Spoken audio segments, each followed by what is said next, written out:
हमारी संस्कृति की हम लोग जब बात करते हैं तो सबसे पहले संस्कृति की परिभाषा समझना बहुत ज़रूरी है।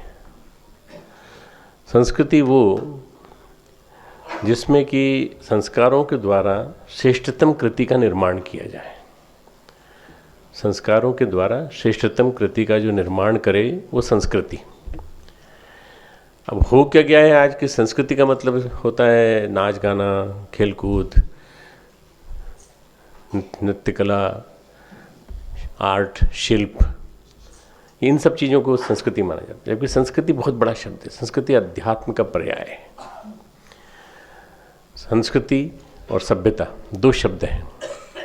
संस्कृति यदि अध्यात्म है तो सभ्यता विज्ञान है, और सभ्यता ने, विज्ञान ने हमें जीवन जीना सिखाया, चलना सिखाया, हमें बहुत सारे सुविधा साधन दिए जिनसे कि आज हम बात कर सकते हैं। आप सबकी जेब में, सबके पास मोबाइल है, सबके पास सेल फोन है।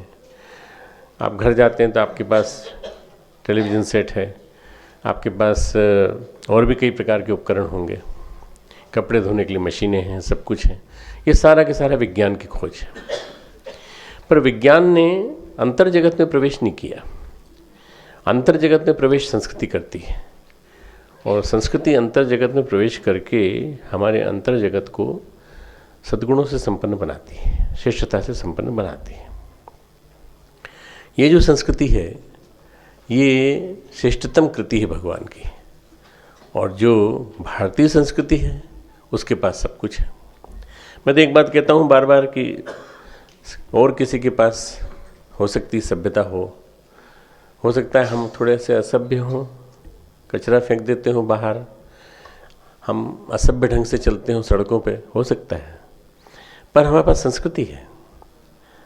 हमारे माता पिता का सम्मान करना, हमारे आराध्य देव का सम्मान करना, व्रत पर्व त्योहारों को मनाना, स्वर्ग और नरक की स्थापनाओं को स्वीकार करना, हमारे पुनर्जन्म की मान्यताओं को मानते हुए अपने इस जन्म में जितने कृत्य हम कर रहे हैं, सुकृत कर रहे हैं, शुभ कर्म जो हम कर रहे हैं, उनको बढ़ाते चले जाना ताकि हमको अगला जन्म अच्छा मिले, या अगला जन्म मिले ही नहीं, इसी जन्म में मृत्यु को प्राप्त हो जाए, मोक्ष को प्राप्त हो जाए। भगवान कहते हैं मामुपेत्य पुनर्जन्म न भवति, मुझे पाने के बाद पुनर्जन्म नहीं होगा।